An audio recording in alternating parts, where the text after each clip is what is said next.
um, in order to understand if something is a mistake, if it's fraud,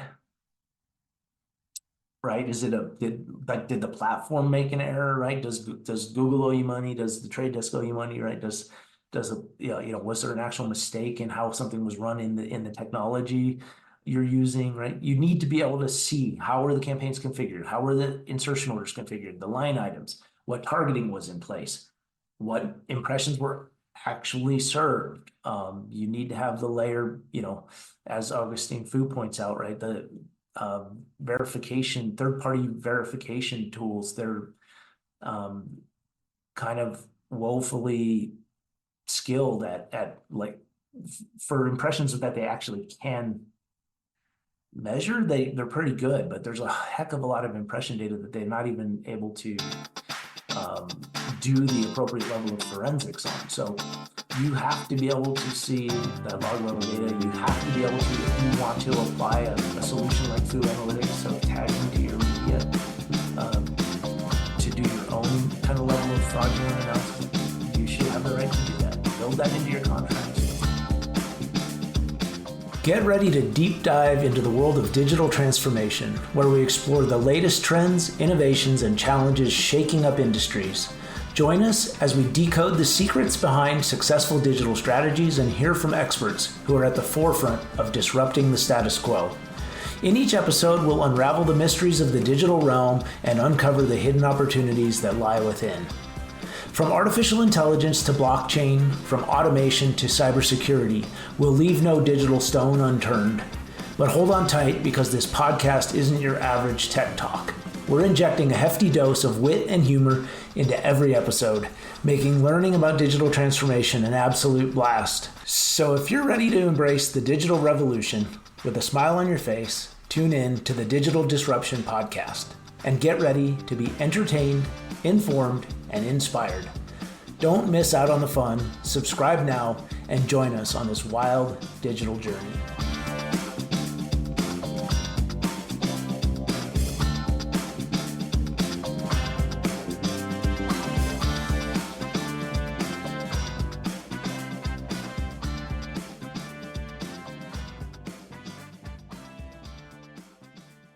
We are recording. We are recording. Hello, Patrick. Good morning. Hey, good evening, Daoud. How are you doing? I'm doing all good. So, just wanted to ask, how's Jenny? How's what? How's Jenny? I don't You know, know. we always have we always have a Jenny that we always like assign tasks for, which she is not qualified to do, and then tasks blow up on our faces, and we think, huh, why? Why did this task blow up? Because like this is what happens in media. Like you assign people who have no idea what they're doing. I was gonna say something much different, but this is a family-friendly podcast. We assign people who understand nothing about what they're doing, and then we at the end of the day ask, well, what's the ROI? But the thing is, I mean, not to the fault of Jenny. She's poor lady, but garbage in, garbage out. It's a really good point. We oftentimes that happens, and usually management is to blame. If you Please, if your wife listens to this podcast, just make her listen to the whole bit, not just how's Jenny and then the closes the episode. I want you alive. No, I think but you're right. When you pick, if you sort of pick somebody at random and assign them a task, or even if you give somebody a task because you don't want to do it and you haven't taken the time to know, do they have the skills, the experience, the expertise? It's really not fair. It's not fair to yourself. For one thing, you wanted a result, you wanted an outcome. So you're not being fair to the person you're asking to do it, and you're also not being fair to yourself. So there are scenarios where you can, if everybody's fully aware. I know, for example, a conversation we might have is, Jenny, I know you've never done this before, and I know you don't know how to do it. There are some tutorials and classes available. We'd like to get your skills better, so let's do that. And then we want you to run some campaigns with a small amount of dollars until you have the expertise needed to actually do programmatic media buying or paid social media buying. And in the Yeah. meantime, then we're going to let somebody more senior who actually has done this before kind of run the real budgets.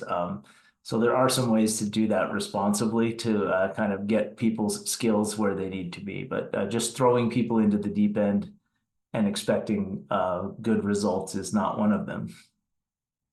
Yeah, no, I mean, let's give Jenny the couple of million and just let her run through with it. Come on, you know? Yeah, and just so we're inclusive here, if we did the same thing to Joe, he would probably be in equally bad straits. Wise choice uh, of names. but yeah, no, you bring up a really good point. I think one of the reasons many companies to get to a certain size why they use either freelance paid media help or agency paid media help is, precisely because they don't have that level of expertise and skills in-house. And they may not have the infrastructure and processes, and, quite frankly, some of the economies of scale that large agencies have. So there are some very good reasons why, big, everything from, kind of mid-market companies to the largest Fortune 100 enterprises, why they use agency partners. There's a very good reason for that. One of them is the skills and expertise. Another is the processes. That said, the programmatic space has a huge, programmatic space in particular, and I guess paid media more broadly, has a huge number of pitfalls. Um, the most, I guess, notable being the more you scale and automate things, the more you create scenarios for waste, not only just flat out waste, but just nefarious forms of fraud. If there's advertising revenue to be made, there's no shortage of people who would like to separate you from your advertising dollars without doing any actual work, on your behalf as a brand, right? So the amount of ad fraud through bot networks and every manner of nefarious forms of deception, that's a huge issue. And within programmatic, it's much more amplified than in other forms of paid media. And then again, like I said, there's just this kind of waste that goes along with. There's a kind of form of ad inventory. So let's just call it what it is. We don't sugarcoat here. What's usually referred to with the acronym MFA, made for advertising content, right? It's legal and it's legitimate. It's within advertising policies, but it's about as close to uh, The outright gray fraud line. as you can be without being fraudulent, right? And the only reason people buy it for the most part is laziness and complacency. Like people haven't taken and this is where the skills. So just having the experience of knowing uh, that you should be looking at the inventory sources where your advertising is showing up. That knowing that you can actually create both whitelists and blacklists for where your advertising shows up, right? Like these are not super difficult from a technical standpoint, but you kind of have to go through those processes, put those things in place in order to like manage those kind of things. So again, these are not things you necessarily intuitively know, but they're not difficult once you grasp them, right? So they come down to mostly once you know about them, it comes down to having processes in place and following those processes. Um, when you set up campaigns, when you're creating, like, let's say you're using a platform like DV360, right? When you're creating the campaigns and the underlying insertion orders and line items, it's applying the appropriate settings, and then as you scale that, having management processes in place that allow you to scale efficiently, right? Which is, are you using tools? Are you using APIs? Are you using structured data files, right? Are you using build sheets so you can, either fully automate or partially automate large components of this, right? And the worst thing you want to do is have mistakes. So it's one thing if you make a mistake with a $2,500 test budget, right? Something goes wrong and all of your impressions were on Candy Crush. Okay, fine. Like it was $2,500, not ideal, but not catastrophic. Now, if you take little mistakes, a number of them, and now you have them in build sheets, and now you have, now you start adding orders of magnitude. Now we're talking about tens of thousands of dollars, hundreds of thousands of dollars, $250,000. If you now amplify those mistakes or It things you just falls like a forgot to house of do, cards. yeah. So now you have really bad inventory propagated through every campaign, every line, down to the line item level because you didn't like follow a rigorous process. So now here's the question though, right? Do agencies do this perfectly? And no, they don't. Do they probably do it better than an inexperienced marketer? Absolutely, in most cases. Because you're working with a really expensive agency, does that mean you're getting senior paid media talent? Not always. You oftentimes have an account team that may be supervised by somebody with a fair amount of experience, but the people doing the delivery are fairly junior. They do have a lot better data pipelines in place. In a lot of cases, they do have typically more rigorous practices around whitelisting, blacklisting, audience targeting settings, creative optimization, etc. Right? But there's a really dangerous, I guess, tendency to think you can like optimize through the garbage. So you kind of get your creative in place, get an audience in place, set some parameters around geos and maybe some intent-based audience, whatever, right? Get some targeting in place, and then set a target for a cost per lead or a cost per conversion or whatever the success metric is that you're trying to optimize to. And then to think that the platform is going to take a bunch of suboptimal assets and settings and actually create performance out of that. And sadly or rightly, sometimes it does, right? So it kind of lulls people into a sense of complacency. But think how much further your ad dollars would go. Think how much less waste you would have if you actually both take advantage of the automated optimization available and follow best practices throughout the campaign setup and life cycle, right? So that's the ideal scenario, right? Not making mistakes and putting garbage into the system and then having the algorithms sort of try to filter through that. I don't think that's the best practice. And in-house marketing teams do this, and sadly agency teams sometimes do this as well. And it's partially the effort to bring the cost of delivery down, right?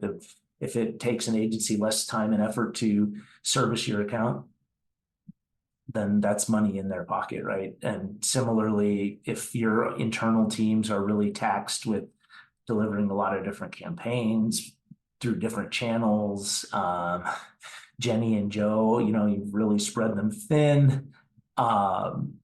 Some of the things they're good at, some of the things they're just learning, right? So they're going to take advantage of as much automation as possible. And if any less than optimal practices slip in there, then the automation, and as you automate more and scale it more, a lot of those problems propagate and become worse. All right, that's a mouthful. What are some of the things? Well, I guess let's pause there for a second. Anything I'd say that I said does not ring true, or you want to challenge, or want me to, or that you think we should linger on a little bit? No, I think that's fine. I guess the next point where you were heading is the question I was gonna ask. How can you protect yourself from this scamming, um, or like Yeah. being lured into a false sense of security by your partner, by your employees, by the agency that you're going to be working with? Mhm. How do you, because like a throwback to the ROI episode, it follows the same pattern. Like, yes, we're going to be doing some work. Well, ROI, that's interesting. I don't think I can show you ROI, you know? So, Yeah. so Yeah.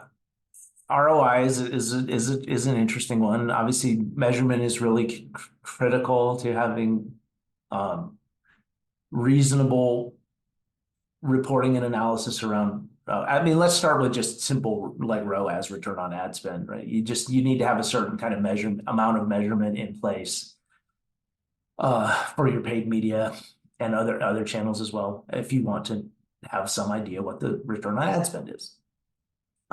It's much easier to do that on click-based attribution than it is on view-based, but it is still at this point possible to do it on views as well. It's going to become increasingly challenging, but can be done. Certainly having to layer in some if companies that are not already doing some form of kind of aggregate statistics-based kind of data science approach to media performance, um, using, media mix modeling or marketing mix modeling, that they're going to need to start doing that if they aren't already, if you want to have a kind of a more holistic picture of media performance. Um, so measurement is key for one thing, regardless whether you're working with a in-house team or an agency partner. Um, but a certain level of transparency is also needed. Um, it seemed like around like between about 2016 and 2020, 2021, there was like this big push. Everybody gets enraged about something from time to time. And yeah. in that time period, it seemed like everybody was, you know, up in arms about transparency with agencies and things. And, rightly so. But of course, things happen, people move on to other things to be enraged about. And the kind of the heyday of uh, transparency outrage waned for a bit, but the problem is ad fraud and garbage programmatic inventory and all the things that kind of led, and some of the not so savory agency practices, all those things sort of continued. It's just people's attention moved on to other things to get mad about for a while. um, but if you kind of look back at what some of those frameworks that were created, say by the ANA and by, there's a few individuals in the industry. I'll name one that I really like, who I really like is Augustine Fu Analytics. He does a lot of ad fraud analytics and reporting, and he's very vocal. He writes about it a lot. He's very much at the forefront that this should be a problem that we solve for both the ethical and economic reasons involved. So all of those problems have perpetuated. And one of the big things that during that sort of 2016 to 21 timeframe, a lot of people were trying to create these, transparency frameworks. And conceptually, they're all really good ideas. So like when you negotiate contracts with any partner, right? What do you think happens typically? If I say I want to do business with you, you've given me a price as the vendor, what's your sales team probably going to do? They're going to send me a contract, right? On their paperwork with the contract exactly the way they want it worded, right? And they're going to Yeah. hope that you read through it and the terms are acceptable, because it's not like the price is what you agreed on and the deliverable is what you agreed on. But as long as the MSAs are not like too onerous, right? And the terms and conditions aren't like ridiculous, like they hope you just sign it, right? And then you guys are off to Yep. the races. But um, digital maturity, we've talked about this before. One of the four pillars is your processes. One of the other pillars is your people, which is like the roles and the skills you have in your team. So we said earlier, one of the reasons why you often bring in a partner, an agency, vendor of any kind, is because they have a level of expertise and experience you may not have on your team. And they may also have some infrastructure and things that you want to take advantage of. They can bring value to you, right? But then there's the other component, your processes. Your procurement is part of your process. You're absolutely within your rights, and really good procurement teams already do this. So I'm preaching to the choir for some organizations, but like not only can you negotiate price, right? You can also negotiate transparency. So there's no reason you cannot have your own templates for working with agencies and vendors, freelancers that build transparency into the contract, accountability into the contract, right? So the right to audit, the right to see log level media data, the right to see if the agency is receiving any kickbacks, incentives, value add free ad inventory that they're, if there's value add inventory, are you getting it as a value add or are they charging you for it, right? Understanding the economics of your relationship with an agency partner is really important.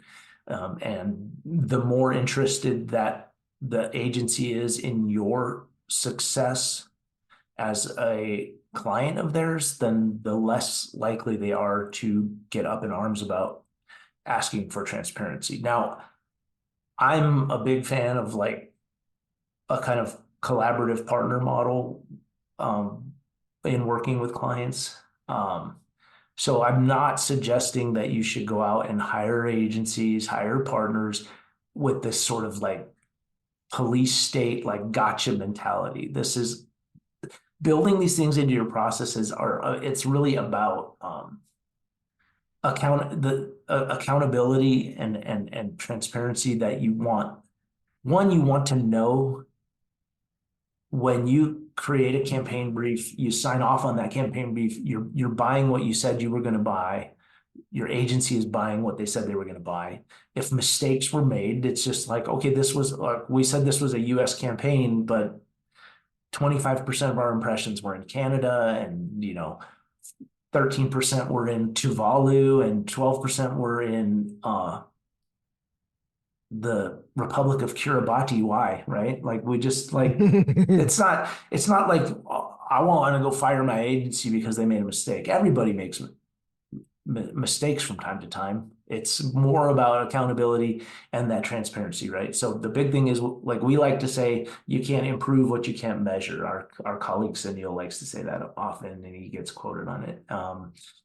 And I know he got it from somewhere, I don't know where, but you can't, and I would just add the caveat in paid media is you can't measure what you can't see, right? So like in order to understand if something is a mistake, if it's fraud, right? Did the platform make an error, right? Does Google owe you money? Does the Trade Desk owe you money, right?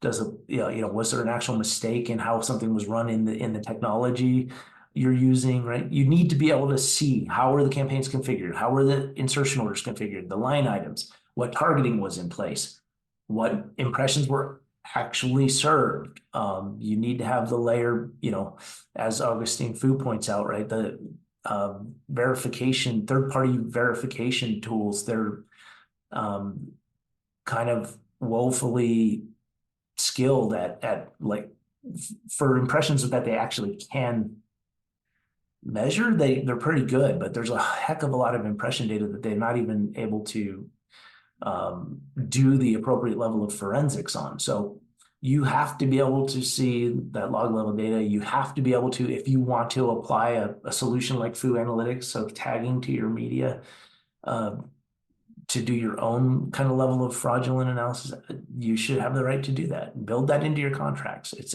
not about having this sort of police state mentality. It's just to say, hey, I'm happy to pay you $100,000 next month because I think you can actually benefit me as a brand and generate sales. I'm expecting a return on that. In exchange, I also expect to be able to see the results in a way that I'm comfortable with, right? That's a fair value exchange. Um, so part of your process needs to be putting in place procurement and operational mechanisms so that you have the same level of transparency into your in-house teams and the results that you provide as you do with your agency partners. It makes for one thing, it makes it much more scalable uh, and justifiable to utilize external partners when it's a value. And there's really no kind of surprises at the end of the day. And you're entitled. I mean, again, it's your dollar. You're getting out your checkbook and saying, I want something valuable from you. Um, you should you should take the appropriate steps to make sure you're getting what you're buying. Um, and it's not even I've worked in the agency side of things. I feel like most agencies are trying to serve their clients well. But again, like mistakes happen. There are business processes in place that clients are just unaware of in many cases. And I think you owe it to yourself to know as much about what you're buying as possible and to ensure that your internal teams and your external teams are getting as much of the crap out of the pipeline as possible. So, okay, so I mean, I'm still a little bit confused, or not confused, but do we have someone within the company who can hold them accountable? Because I don't think that everyone should be able to help, like, be able to hold the agency that works with us accountable.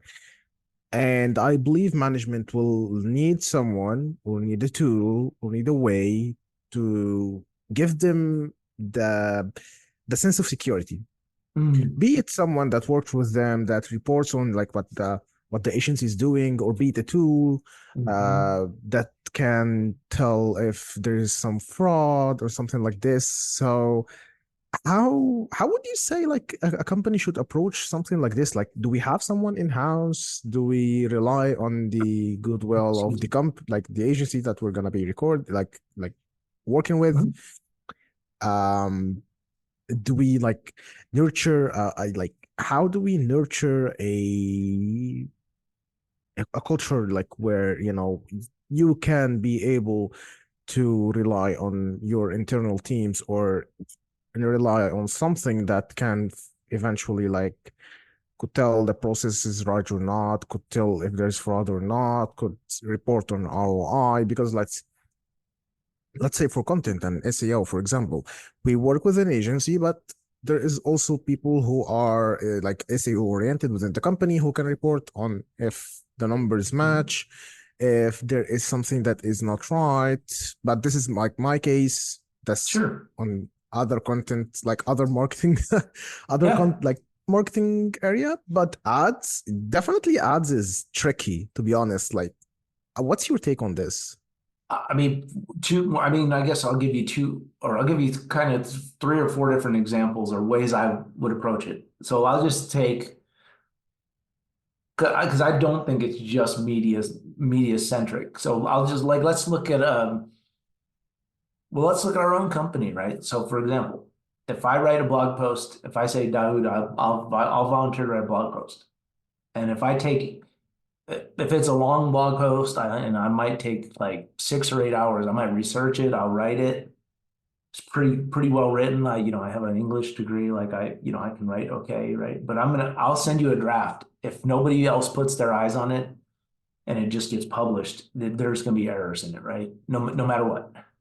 Like I won't catch every typo, or the writing could be better, the piece of grammar could be fixed, I'll have typos, right? Like there's just things I won't catch, right? And I'll send it to you.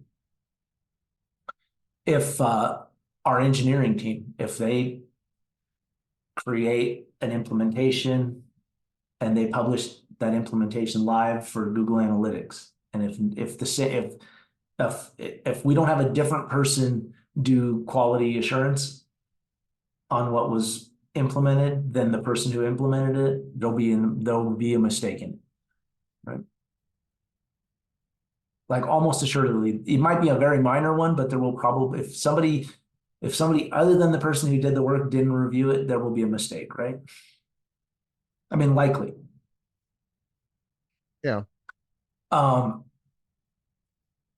If we run a paid media campaign, run an email campaign, whatever, and the person who creates the campaign, there's no external validation of that. There will be things we would wish we had set differently, or had written the call to action differently, more optimally, maybe take advantage of a testing feature we didn't, right? There'll be something that could have been better. So in all cases, you kind of need a referee, right? For really almost any business process that hasn't been refined enough to be automated, right? Like fully. And even when you've automated it fully, you still need ongoing monitoring, right? But so yes. So the short answer is like, yes, you can't rely on the goodwill of your agency, just like you can't rely on like but you also can't rely on if I tell you I'm going to run a campaign internally, like nobody should rely on my goodwill either. It's not because the agency isn't trying to drive success. It's not because I'm not trying to drive success. It's because we have information available to assess whether or not what we did was successful. So that's why the transparency piece is important. So yeah, if you're a company that's big enough to want to work with an agency, you should still have people internally who are driving the business objectives, right? Who are driving the business decisions around those media dollars, right? You should not just be writing a check and handing it off to somebody and saying, use this on my behalf, right? You should be an active participant in that, both at the planning end and at the assessment end, which is why that transparency piece is important. So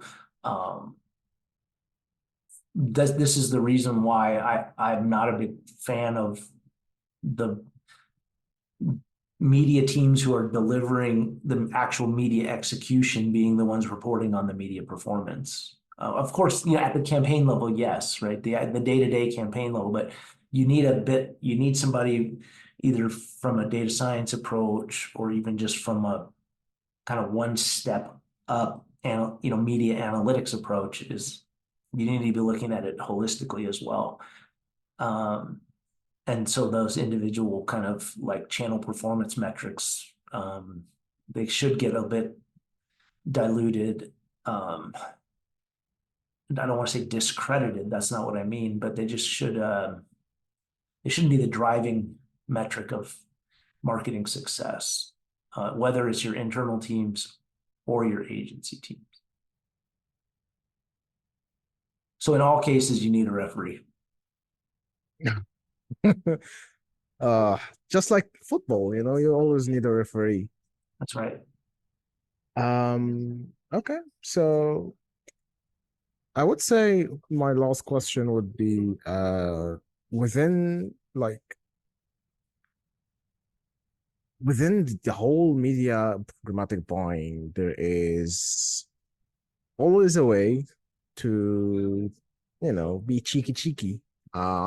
Within different platforms, like Google ads run differently than Facebook ads, differently than whatever other programmatic like platform that you're gonna be running with. Yeah. I would say we've already answered this, but does the person who's gonna be like overseeing or like the referee, does he have to be knowledgeable on all of these things, or like, because it might get expensive, like having someone who knows like this, and this, and this. can be a little bit more on the unpractical side. Well, they're Or certainly going to like cost you. what do you think? Yeah. Yeah. Well, What do you think about they're going to this? earn less than your CEO earns, but they'll um, but yeah, they're not going to come cheaply either. They'll yeah, an experienced media person won't come cheaply, but that's what I mean. They're going to bring value as well. But yeah, you don't, so you don't necessarily need to know all the technical ins and outs of right every potential paid media channel, although you should have some hands-on expertise, I believe. That's my opinion. It's not, it doesn't have to be in the, taken as gospel. Um, but you should understand, let's say, the relative strengths and weaknesses of different advertising formats, channels, like what kinds of success outcomes do different channels drive? Like, what are the appropriate metrics to assess, say, uh, CTV, um, YouTube, like how should you be assessing Facebook shopping ads that, maybe are really, really targeted to first party audiences, how should we be assessing TikTok? Right? You should have an idea of, benchmarks and reasonable kind of ranges of performance expectations, the kinds of targeting and creative uh, avenues that are available to you in these different platforms, but you definitely don't need to be able to execute campaigns across every potential channel, I think, in order to be that sort of strategic, media analytics and kind of referee role. I don't think so. That not in my experience. Very few people are experts across all of that. Most people tend to have areas that they've focused on. And developed some expertise in, and then they have knowledge, certainly competency and working knowledge of other channels as well. But in my experience, that person doesn't need to have, this sort of unicorn-like expertise by any means. Does that answer your question? It it does, yes, it does. Yeah. I Just like, mean, you're right, if you yeah. I mean, just like somebody who focuses on SEO, like really high value content writing for SEO purposes, they over time they also start to understand other aspects of how content performs and doesn't perform, right? How does it resonate with actual, living, breathing human beings? How does it serve the business objectives it's designed for? And things, right? You're not like very few successful SEO experts are just, sort of like spinning their wheels around algorithms all day long, right? Yeah. yeah. So I guess that's it. We're gonna be ending the episode here, but I'll give a couple of how do you not foreshadowing, a couple of upcoming episodes. So we'll have one on mobile, which will have ads and fraud and like the whole mobile marketing kind of shenanigans on its own with all of the regulations coming. So we have this one coming soon, hopefully should be out in a couple of weeks. I will not go give any more details. I just like give people some insights about this. We're gonna be having a couple of more also podcast episodes. Of course, guests. Words started running from my head. So we're gonna be having more guests also within hopefully the more digital analytics and CRO spheres of like the whole digital landscape because it as I see it, digital maturity and overall analytics touches every single one of these. Like CRO, my God, Google Analytics 4 have like it gave them a run for their money. A run. I know because like we have we have like a partner agency who works in CRO. Hopefully we're gonna be interviewing their CEO and my God, it's caused them so much headache as it caused so much headache for everyone else within this within digital. We're going to be also Yes. having someone from hopefully one of our like partner tools. And we're going to be having more exciting episodes. So I want to take this bit and just tell people just I want to know what people want to ask for when it comes to digital marketing.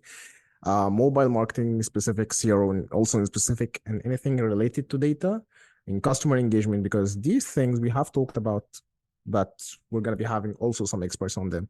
So do you have anything else to ask about?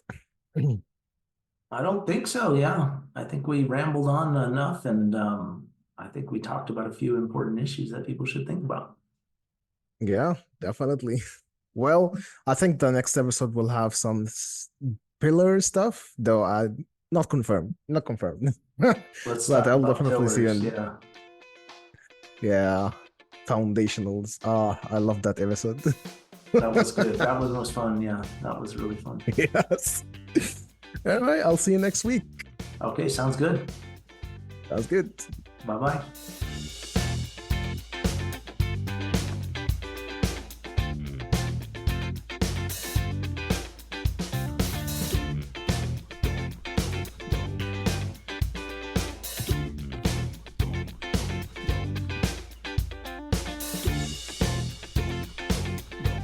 And that's a wrap for this episode of the Digital Disruption Podcast. We hope you enjoyed our deep dive into the world of digital transformation and gained valuable insights to help navigate the ever-changing landscape.